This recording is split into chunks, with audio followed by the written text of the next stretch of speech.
Hello everybody, welcome back to my channel. My name is Erica and today I am going to be talking about totally free materials that you can use in your junk journal or scrapbook. A lot of people may be intrigued by junk journaling or scrapbooking, but they don't know where to begin and they are intimidated by what supplies to use and how much they can cost. Of course, there are so many different things that you can use in your junk journal, scrapbook, or really any kinds of paper crafts. There are lots of traditional suppliers like craft stores.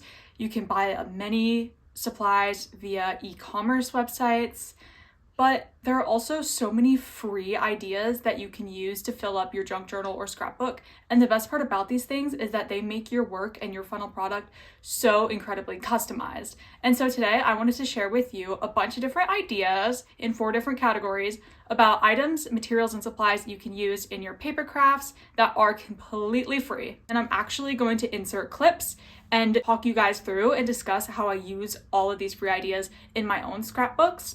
And of course, the pictures that I'm going to be showing you guys from my own scrapbook are definitely just jumping off points.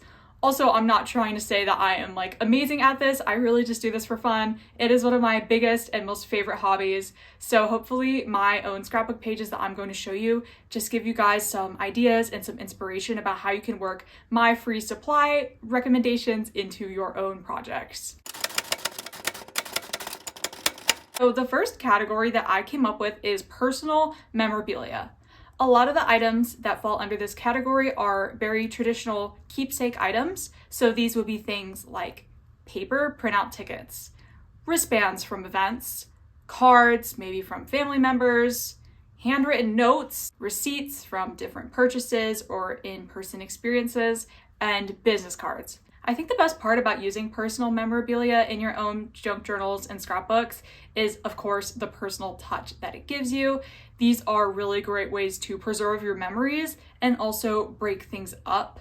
Because a lot of times I think like if I'm just using stickers that I bought from somewhere and paper that I bought from somewhere, it doesn't really have like that personal flair to it. But when you can start adding your own keepsakes, it really helps you start to kind of create a story for yourself and store those memories in a really beautiful way.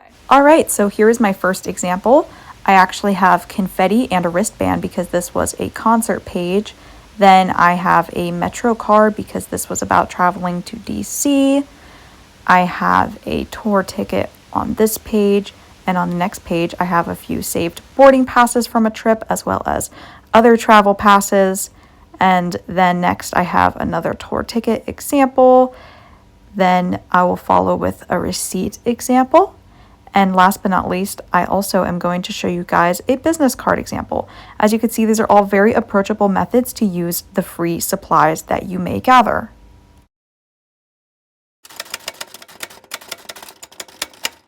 Okay, so the second category I have is print, media, and ephemera. This is definitely a traditional category, but I have some totally new and fresh ideas to hopefully add into this mix. Examples that would fall under this category are newspapers, magazines, old book pages, coloring book pages, puzzle pages like crosswords, dictionary definitions / pages, sheet music, maps, pages from old calendars, playing cards, restaurant menus. Really, this list is absolutely endless, but this could be any other types of saved paper or found media that you may come across. This is a fun category because it is very traditional to the junk journaling and scrapbooking craft. There are so many beautiful examples that you can find of using these things on Pinterest, on TikTok. Many fellow YouTubers, I'm sure, have done spreads incorporating these items.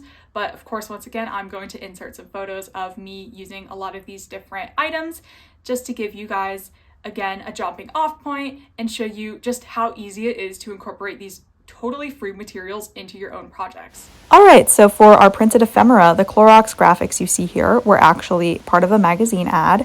Next, the letters that spell magic, I also cut from a magazine.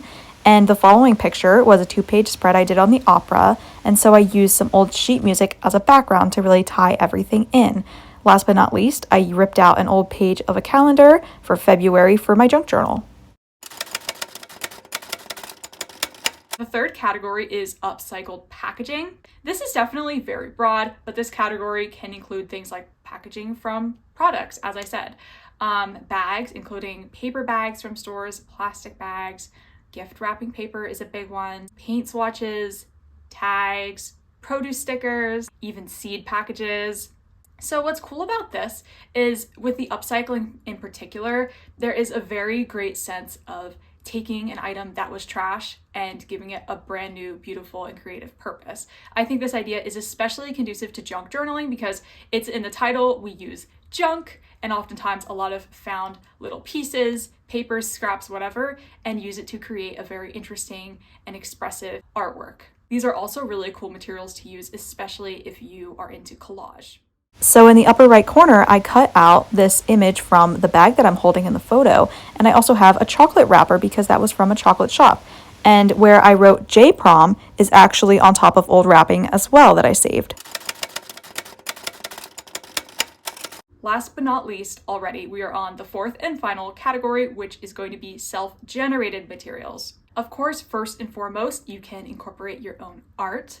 So for me, a lot of times this is little sketches or paintings that I have created.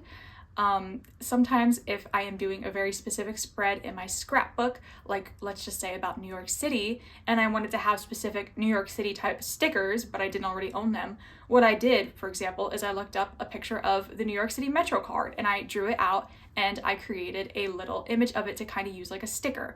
That isn't in my scrapbook yet, so I don't have an example to show for that in particular, but using your own art is a very broad and creative category to incorporate into this type of craft. So hand-drawn lettering is also, I think, a really good idea to use.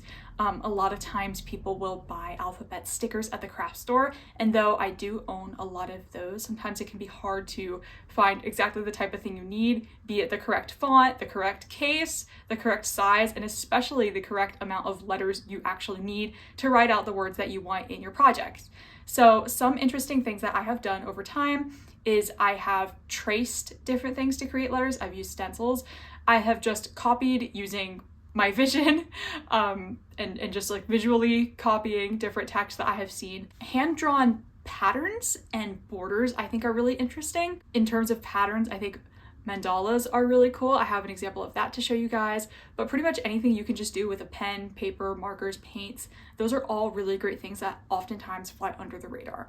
And last but not least, this doesn't exactly fit into this category, but just stickers you find from out and about. I thought this would be a really cool idea to just do a whole page of stickers that you just found like on street poles and stuff. I don't know if everyone would be open to doing that, but that's always a cool idea. I really love what I did here in terms of hand drawing that text on top and really filling the space in a tasteful manner. Here is a handmade watercolor painting that I incorporated in my spread. This is a hand-drawn mandala that I kind of mentioned earlier in the video. And here is text that I just visually copied from Canva. I typed the text out in a font that I liked and just drew it. And here are some little graphics that I drew in a zine. So you guys, I really hope I taught you something new. Please let me know if you have used these ideas in your scrapbook before or your junk journal. And please also let me know if I told you anything that you just cannot wait to incorporate. I really hope that my own scans of my personal scrapbooks and projects have given you some inspiration as well. If you like to see this kind of content, and if you just like my channel, please subscribe, like this video, share it. I am just glad that you're here and watching. I will be back with another video shortly. Bye!